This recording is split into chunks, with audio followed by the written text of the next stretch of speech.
ಎಲ್ಲವೂ ಮುಗಿಯೋದು ಯಾವಾಗ? ಮೂಲ ಗ್ರಂಥದಲ್ಲಿ ಒಂದು ಆಳವಾದ ಪ್ರಶ್ನೆ ಇದೆ. ದೇವರ ಅಂತಿಮ ಪ್ರಾಯಶ್ಚಿತ್ತದ ಪ್ರಕ್ರಿಯೆ ನಿಜವಾಗಿಯೂ ಪೂರ್ಣಗೊಳ್ಳೋದು ಯಾವಾಗ? ಬನ್ನಿ, ಈ ವಿಶ್ಲೇಷಣೆಯಲ್ಲಿ ಈ ಸಂಕೀರ್ಣವಾದ ಸಮಯದ ಪ್ರಶ್ನೆಯನ್ನು ನಾವು ಒಟ್ಟಿಗೆ ಪರಿಶೀಲಿಸೋಣ.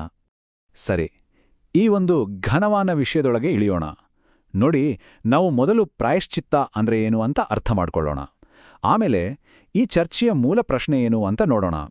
ಅದಕ್ಕೆ 2 ಪ್ರಮುಖ ಉತ್ತರಗಳಿವೆ, ಅವುಗಳ ಬಗ್ಗೆ ಚರ್ಚಿಸೋಣ.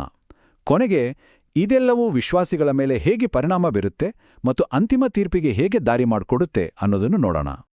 ಪ್ರಾಯಶ್ಚಿತ್ತ ಯಾವಾಗ ಮುಗಿಯುತ್ತೆ ಅಂತ ಕೇಳೋ ಮೊದಲು ನಾವು ಒಂದು ಹೆಜ್ಜೆ ಹಿಂದೆ ಹೋಗೋದು ಒಳ್ಳೆಯದು. ಮೂಲ ಗ್ರಂಥವು ಪ್ರಾಯಶ್ಚಿತ್ತ ಅಂದ್ರೆ ಏನು ಅಂತ ಹೇಗೆ ವ್ಯಾಖ್ಯಾನಿಸುತ್ತೆ ಅನ್ನೋದನ್ನ ಮೊದಲು ನೋಡೋಣ. ನೋಡಿ, ಇಲ್ಲೊಂದು ಬಹಳ ಮುಖ್ಯವಾದ ಅಂಶವಿದೆ. ಪ್ರಾಯಶ್ಚಿತ್ತ ಅಂದ್ರೆ ಕೇವಲ ಕ್ಷಮೆ ಅಲ್ಲ. ಈ ವ್ಯಾಖ್ಯಾನದ ಪ್ರಕಾರ ಇದಕ್ಕೆ 2 ಭಾಗಗಳಿವೆ. ಒಂದು, ಪಾಪ ಮಾಡುವ ಸಾಧ್ಯತೆಯನ್ನೇ ಸಂಪೂರ್ಣವಾಗಿ ತೆಗೆದುಹಾಕುವುದು. 2, ಪಾಪಿಗಳಿಗೆ ಅಂತಿಮ ತೀರ್ಪು ನೀಡಿ ಎಲ್ಲಾ ಲೆಕ್ಕಾಚಾರಗಳನ್ನು ಸರಿಪಡಿಸುವುದು. ಅಂದ್ರೆ ಇದು ಭವಿಷ್ಯದ ಶುದ್ಧೀಕರಣ ಮತ್ತು ಹಿಂದಿನ ಕಾರ್ಯಗಳ ತೀರ್ಪು ಎರಡನ್ನೂ ಒಳಗೊಂಡಿದೆ. ಈ ಕಲ್ಪನೆಯನ್ನು ಇನ್ನಷ್ಟು ಚೆನ್ನಾಗಿ ಅರ್ಥ ಮಾಡಿಕೊಳ್ಳಲು ಮೂಲ ಗ್ರಂಥವು ಹಳೆಯ ಹೀಬ್ರೂ ಗುಡಾರದ ಹೋಲಿಕೆಯನ್ನ ಬಳಸುತ್ತೆ.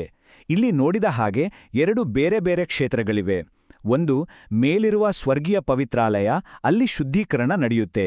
ಇನ್ನೊಂದು, ಕೆಳಗಿರುವ ಪಾತಾಳ, ಇದು ಭೂಮಿಯ ಮೇಲಿನ ತೀರ್ಪಿನ ಕ್ಷೇತ್ರ. ಒಂದು ಶುದ್ಧೀಕರಣಕ್ಕಾಗಿ, ಇನ್ನೊಂದು ಲೆಕ್ಕಾಚಾರಕ್ಕಾಗಿ.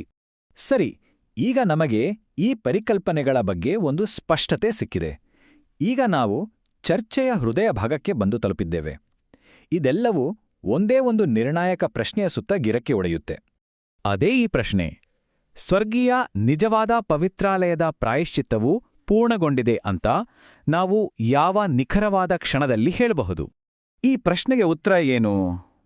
ಗ್ರಂಥದಲ್ಲಿ 5 ಬೇರೆ ಬೇರೆ ಸಮಯಗಳ ಬಗ್ಗೆ ಚರ್ಚೆ ಇದೆ. ಉದಾಹರಣೆಗೆ, ಸೈತಾನನನ್ನ ಬಂಧಿಸಿದಾಗ, ಅಥವಾ ಸಾವೋ ಮತ್ತು ಪಾತಾಳವನ್ನ ಅಗ್ನಿಕುಂಡಕ್ಕೆ ಎಸೆದಾಗ, ಹೀಗೆ. ಆದರೆ ಇಡೀ ವಿಶ್ಲೇಷಣೆ ನಿಂತಿರೋದು ಮೊದಲ 2 ದೃಷ್ಟಿಕೋನಗಳ ನಡುವಿನ ಚರ್ಚೆ ಮೇಲೆಯೇ. ಈಗ ನಾವು ಈ ಚರ್ಚೆಯ ಕೇಂದ್ರ ಬಿಂದುವಿಗೆ ಬಂದಿದ್ದೇವೆ. ಈ ವಿಷಯದ ಬಗ್ಗೆ 2 ಪ್ರಮುಖ ಮತ್ತು ತೀರಾ ಭಿನ್ನವಾದ ದೃಷ್ಟಿಕೋನಗಳಿವೆ. ಇವೆರಡೂ ಪ್ರಾಯಶ್ಚಿತ್ತದ ಸಮಯದ ಬಗ್ಗೆ ಬೇರೆ ಬೇರೆ ತೀರ್ಮಾನಗಳಿಗೆ ಬರುತ್ತವೆ. ಇಲ್ಲಿರೋ ಭಿನ್ನಾಭಿಪ್ರಾಯ ಇಷ್ಟೇ: 7 ವಿಪತ್ತುಗಳು ಏನನ್ನು ಪ್ರತಿನಿಧಿಸುತ್ತವೆ? ಪವಿತ್ರಾಲಯದ ಶುದ್ಧೀಕರಣ ಆದ ಮೇಲೆ ಭೂಮಿಗೆ ಬರುವ ತೀರ್ಪೇ ಅವು, ಅಥವಾ ಸ್ವರ್ಗೀಯ ಪವಿತ್ರಾಲಯದ ಶುದ್ಧೀಕರಣ ಪ್ರಕ್ರಿಯೆಯ ಒಂದು ಭಾಗವೇ ಅವು? ಈ ಪ್ರಶ್ನೆಗೆ ಸಿಗುವ ಉತ್ತರ ಅಂತಿಮ ಘಟನೆಗಳ ಸಂಪೂರ್ಣ ಅನುಕ್ರಮವನ್ನೇ ಬದಲಾಯಿಸಿಬಿಡುತ್ತೆ. ಈ ಕೋಷ್ಟಕ ನೋಡಿದ್ರೆ 2 ದೃಷ್ಟಿಕೋನಗಳ ನಡುವಿನ ವ್ಯತ್ಯಾಸ ಸ್ಪಷ್ಟವಾಗುತ್ತೆ. ಉದಾಹರಣೆಗೆ, 7 ವಿಪತ್ತುಗಳ ಪಾತ್ರ ಅನ್ನೋ ಸಾಲನ್ನ ನೋಡಿ. ಮೊದಲ ದೃಷ್ಟಿಕೋನದಲ್ಲಿ ಅವು ಪಾತಾಳದ ತೀರ್ಪು, ಆದರೆ 2ನೇ ದೃಷ್ಟಿಕೋನದಲ್ಲಿ ಅವು ಪವಿತ್ರಾಲಯದ ಪ್ರಾಯಶ್ಚಿತ್ತದ ಭಾಗವೇ ಆಗಿವೆ. ನೋಡಿ, ಈ ಒಂದೇ ಒಂದು ವ್ಯತ್ಯಾಸ ಅಂತಿಮ ಕಾಲದ ಘಟನೆಗಳ ಇಡೀ ಅನುಕ್ರಮವನ್ನೇ ಸಂಪೂರ್ಣವಾಗಿ ಬದಲಾಯಿಸಿಬಿಡುತ್ತೆ. 2 ವಾದಗಳನ್ನ ಮಂಡಿಸಿದ ಮೇಲೆ ಮೂಲ ಗ್ರಂಥವು ಒಂದು ತೀರ್ಮಾನಕ್ಕೆ ಬರುತ್ತೆ. ಅದು ಮೊದಲ ದೃಷ್ಟಿಕೋನವನ್ನು ಬೆಂಬಲಿಸುವುದಾಗಿ ಸ್ಪಷ್ಟವಾಗಿ ಹೇಳುತ್ತೆ. ಅಂದ್ರೆ, ಪವಿತ್ರಾಲಯದ ಪ್ರಾಯಶ್ಚಿತ್ತವು ಮೊದಲ ಪುನರುತ್ಥಾನದೊಂದಿಗೆ ಪೂರ್ಣಗೊಳ್ಳುತ್ತದೆ ಎಂಬ ವಾದಕ್ಕೆ ಇಲ್ಲಿ ಒತ್ತು ನೀಡಲಾಗಿದೆ. ಹಾಗಿದ್ರೆ ಈ ಸಮಯದ ಬಗ್ಗೆ ಇಷ್ಟೆಲ್ಲ ಚರ್ಚೆ ಯಾಕೆ ಮುಖ್ಯ? ಯಾಕಂದ್ರೆ ಇದು ಅಂತಿಮ ತೀರ್ಪಿನಲ್ಲಿ ವಿಶ್ವಾಸಿಗಳನ್ನ ಹೇಗೆ ನೋಡಲಾಗುತ್ತೆ ಅನ್ನೋದಕ್ಕೆ ನೇರವಾಗಿ ಸಂಬಂಧಿಸಿದೆ. ಮೂಲ ಗ್ರಂಥದ ಪ್ರಕಾರ ವಿಶ್ವಾಸಿಗಳಲ್ಲಿ 3 ವಿಭಿನ್ನ ಗುಂಪುಗಳಿವೆ. ಮೂಲ ಗ್ರಂಥ ವಿವರಿಸೋ ಹಾಗೆ ನಂಬಿಕೆಯನ್ನ ಹೇಳಿಕೊಂಡವರೆಲ್ಲರೂ ಒಂದೇ ರೀತಿ ಇರೋದಿಲ್ಲ. ನೀತಿವಂತರು ಇರ್ತಾರೆ, ಅವರ ಕೆಲಸಗಳು ಅವರ ನಂಬಿಕೆಯನ್ನ ಸಾಬೀತುಪಡಿಸ್ತವೆ. ಆಮೇಲೆ ಸುಳ್ಳು ವಿಶ್ವಾಸಿಗಳಿರ್ತಾರೆ, ಅವರ ಮಾತಿಗೂ ಕೆಲಸಕ್ಕೂ ಸಂಬಂಧವೇ ಇರೋದಿಲ್ಲ. ಕೊನೆಯದಾಗಿ ಪರೀಕ್ಷಿಸಲ್ಪಡೆದವರು ಅಂತ ಇನ್ನೊಂದು ಗುಂಪು. ಇವರು ತಮ್ಮ ನಂಬಿಕೆಯನ್ನ ಸಾಬೀತುಪಡಿಸೋ ಮೊದಲೇ ಮರಣ ಹೊಂದಿದವರು. ಇವರ ತೀರ್ಪು ನಂತರ ಬರುತ್ತೆ. ವಿಶ್ವಾಸಿಗಳ ಈ 3 ಗುಂಪುಗಳನ್ನ ಮನಸ್ಸಲ್ಲಿಟ್ಕೊಂಡು ಈಗ ನಾವು ಅಂತಿಮ ಹಂತಕ್ಕೆ ಬರೋಣ.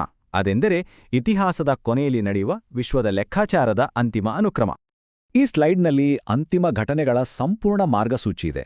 ಇದು ಭೂಮಿಯ ಮೇಲೆ 7 ವಿಪತ್ತುಗಳಿಂದ ಶುರುವಾಗುತ್ತೆ. ನಂತರ ದಹನ ಮತ್ತು ಸೈತಾನನ ಬಂಧನ ನಡೆಯುತ್ತೆ. 1000 ವರ್ಷಗಳ ನಂತರ ಒಂದು ಕೊನೆಯ ವಂಚನೆ ಮತ್ತು ತೀರ್ಪು ಬರುತ್ತೆ. ಕೊನೆಗೆ ಎಲ್ಲವೂ ಒಂದೇ ಸ್ಥಳದಲ್ಲಿ ಅಂತ್ಯಗೊಳ್ಳುತ್ತೆ. ಅದೇ ಅಗ್ನಿಕುಂಡ. ಅಗ್ನಿಕುಂಡ ಅಂದ್ರೆ ಅದು 2ನೇ ಅವಕಾಶ ಕೊಡುವ ಜಾಗ ಅಲ್ಲ.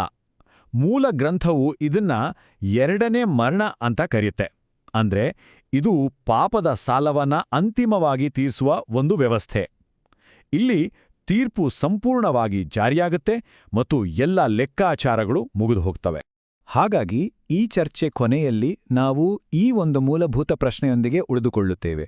ಸ್ವರ್ಗವನ್ನ ಶುದ್ಧೀಕರಿಸೋದು ಮತ್ತು ಭೂಮಿಗೆ ತೀರ್ಪು ಕೊಡೋದು, ಈ ಎರಡೂ ಪ್ರಕ್ರಿಯೆಗಳಲ್ಲಿ ಒಂದು ಎಲ್ಲಿ ಮುಗಿಯುತ್ತೆ ಮತ್ತು ಇನ್ನೊಂದು ಎಲ್ಲಿ ಶುರುವಾಗುತ್ತೆ? ಶುದ್ಧೀಕರಣ ಮತ್ತು ತೀರ್ಪು ಇವೆರಡೂ ಬೇರೆ ಬೇರೆ ಘಟನೆಗಳೇ ಅಥವಾ ಒಂದೇ ವಿಶ್ವದ ಅಂತಿಮ ಕ್ರಿಯೆಯ ಎರಡು ಮುಖಗಳೇ?